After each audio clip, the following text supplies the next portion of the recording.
जय मां कामाख्या। आपका बहुत बहुत स्वागत है कामाख्या धाम में। मार्च माह तुला राशि सन 2022 कैसा रहेगा आइए जानते हैं।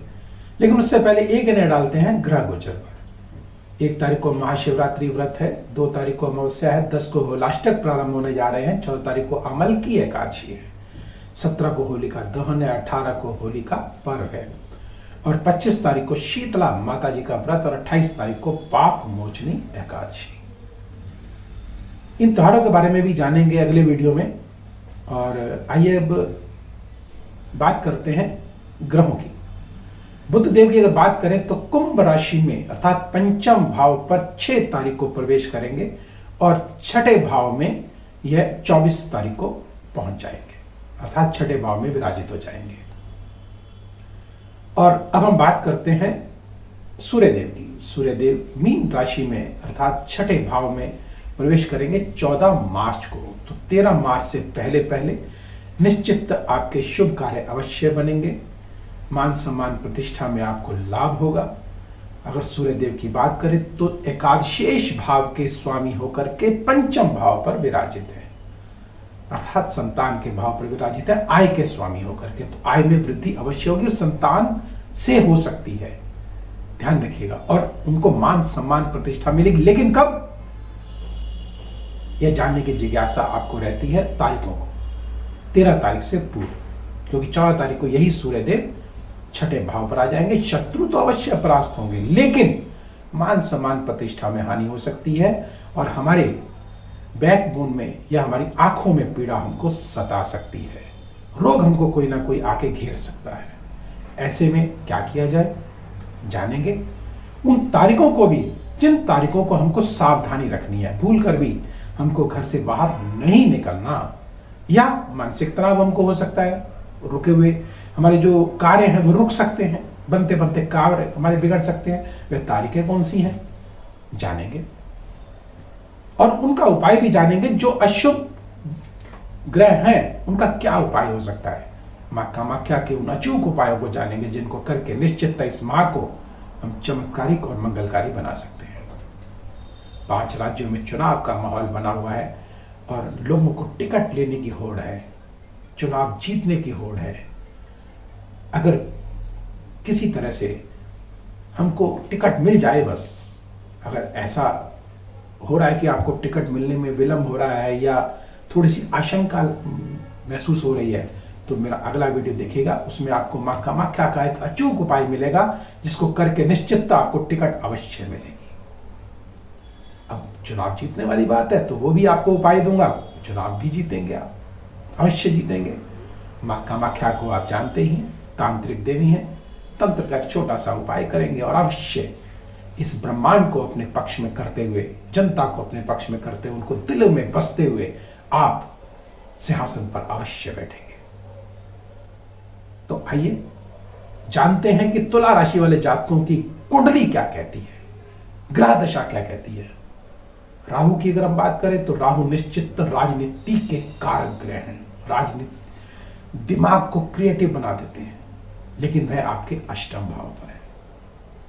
लेकिन जहां पर चुनाव 13 तारीख के बाद, 13 मार्च के बाद है, वहां पर तो निश्चित आपको लाभ अवश्य होगा और यहां पर आपको गुप्त तरीके से लाभ होगा, लेकिन गुप्त विद्या की सहायता अगर आप लेंगे तो, क्योंकि राहु अष्टम भाव पर विराजित है जो कि पीड़ा देते हैं और गुप्त तरीके से आपको धन दे सकते हैं, क्योंकि वह धन को देख रहे हैं, तृतीय भाव को देख रहे हैं। और केतु वहां बैठा हुआ झंडा लग सकता है, ध्यान रखिएगा इस बात को, लेकिन गुप्त माध्यम से। यह तो बात रही राजनीतिज्ञों की। आइए हम बात करते हैं व्यापारिक वर्ग की। व्यापारिक वर्ग की अगर बात करते हैं तो सप्तम भाव को देखते हैं, दशम भाव को देखते हैं, नवम भाव को देखते हैं, तृतीय भाव को देखते हैं। निश्चित जब मैं बात कर रहा हूं आय भाव की, तो आय में वृद्धि अवश्य होगी, क्योंकि सूर्यदेव पंचम भाव में बैठे हुए हैं लाभ स्थान के स्वामी होकर के। और अब हम सप्तम भाव की अगर बात करते हैं, दैनिक आय की अगर बात करते हैं, तो मेष राशि है और मंगल देव चतुर्थ भाव पर बैठे उच्च के होकर के, निश्चित मन प्रफुल्ल होगा और आय में वृद्धि अवश्य होगी व्यापारी वर्ग के लिए। और अगर हम संतान पक्ष की अगर बात करते हैं तो वहां पर भी सूर्य और बुध एक साथ बैठे हुए हैं, लेकिन ये 13 तारीख तक है। उसके बाद न्यूनता आ सकती है। आपको शिक्षा में आपको अपार, आपको कहीं प्रतियोगिता में अगर आप जा रहे हैं तो आपको लाभ अवश्य होने जा रहा है। आप अब अवश्य आप उस सिंहासन पर जाके बैठ सकते हैं जो कि आप सोच रहे हैं, क्योंकि केतु देव भी द्वितीय भाव पर बैठे हैं, जो कि आपकी वाणी के भाव पर बैठे हुए हैं, जो कि एक झंडा होता है। निश्चित तौर से 4 चांद लगने वाले हैं, चाहे वो शिक्षा जगत से हो, चाहे वो फिल्मी जगत से जो जातक हैं, उनके लिए भी बहुत उत्तम माह है, क्योंकि तुला राशि है, तुला लग्न है और वह चतुर्थ भाव पर बैठे हुए हैं, मंगल के साथ बैठे हैं। बड़े हिम्मत के साथ आप आगे बढ़ेंगे। शनि देव अपनी स्व की राशि में बैठे, थोड़ी सी कठिनाइयां तो हो सकती हैं, क्योंकि शनि शनि शनि कार्य करते हैं, धीरे धीरे कार्य करते हैं, लेकिन शत्रु थोड़े से आपके बढ़ सकते हैं, लेकिन आपको सफलता अवश्य मिलेगी। अगर हम बात करते हैं बुध देव की, तो बुध देव भाग्य स्थान के स्वामी होकर के चतुर्थ भाव पर आपका यह माह मन से बहुत प्रफुल्लित होने वाला है। लेकिन ध्यान रखिएगा कि अपनी मूल कुंडलियों में भी अवश्य एक बार अवश्य देखें कि क्या स्थिति है। अब हम बात करते हैं बृहस्पति देव की। बृहस्पति देव पंचम भाव पर विराजित हैं, जो कि शिक्षा का भाव है, संतान का भाव है, हमारी इच्छा शक्ति का भाव है। उसमें बढ़ोतरी अवश्य करेंगे।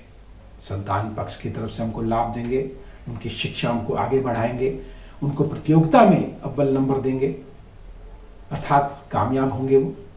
और यहां से पंचम दृष्टि से यह जो है देखेंगे 1 2 3 4 5 भाग्य स्थान को, और भाग्य में वृद्धि करेंगे। जो जातक वीजा लेने के पक्ष में लगे हुए हैं, उनको वीजा अवश्य मिलेगा। बाहर जाना चाहते हैं, उनकी यात्रा सफल होने जा रही है। और यहां से सप्तम दृष्टि से आय स्थान को देख रहे हैं, तो आय में वृद्धि भी अवश्य होती दिखाई दे रही है। कोई अगर रुका हुआ कार्य अगर हो, तो वह रुका हुआ कार्य भी आपका बनता हुआ दिखाई दे रहा है, लेकिन ध्यान रखिएगा 13 तारीख से पूर्व। और नवम दृष्टि से यह लग्न भाव को देख रहे हैं, तो मन को प्रफुल्लित करेंगे, दिमाग को शांति देंगे, ज्ञान देंगे, धार्मिक आपके अंदर विचार अधिक आएंगे, और निश्चित आपका यह माह मंगलमय अवश्य होने जा रहा है। अगर आप चाहते हैं कि अगला वीडियो आपके पास सबसे पहले पहुंचे, तो ध्यान रखिएगा क्या करना होगा, बेल बटन को अवश्य दबाना होगा और लाइक करना होगा। आइए अब उन तारीखों को हम जान लेते हैं जिन तारीखों को हमको शुभ कार्य नहीं करना, या कोशिश करें कि कार्य को टाल दें। वह तारीखें कौन सी हैं? 8 तारीख, 9 तारीख, 17, 18, 26 और 27 तारीख। भूल कर भी इन तारीखों को कार्य ना करें। अगर करना भी पड़े तो ऐसा कौन सा उपाय है जिसको करके निश्चित इस माह को हम मंगलमय बना सकते हैं या चमत्कारिक रूप दे सकते हैं? वह क्या है? एक पंचमुखी रुद्राक्ष लीजिएगा, हनुमानी सिंदूर उस पर आप जो है कामाख्या सिंदूर को लगाएंगे, और हनुमानी सिंदूर आपने माथे पे लगाना है। काम्या सिंदूर को लगाएंगे रुद्राक्ष के ऊपर, और किसी सफेद कागज में उसको लपेट लेंगे, सिर के तकिए की तरफ रात को रख लेंगे। कब रखेंगे? रविवार के दिन। और सोमवार को सुबह एक छोटा सा मंत्र है, क्षौम ओम ओम उठ, इस मंत्र की एक माला जाप करते हुए अपने सिर के ऊपर से एंटी क्लॉकवाइज 7 बार घुमाएंगे, और अपनी मनोकामना अपने मन में रखेंगे कि जो भी आपकी मनोकामना हो, और एक बात जरूर बोलेंगे कि हे मां कामाख्या, हमारे पापों को क्षमा करें। तो निश्चित मां कामाख्या आपके पापों को क्षमा करेगी। और फिर उसके बाद क्या करना है आपको? इस रुद्राक्ष को शिवलिंग पर अर्पण करके आना है, तो आपकी मनोकामना अवश्य पूर्ण होगी। और हाँ, एक छोटा सा उपाय और जिसको करके निश्चित इस माह को मंगलमय बनाया जा सकता है।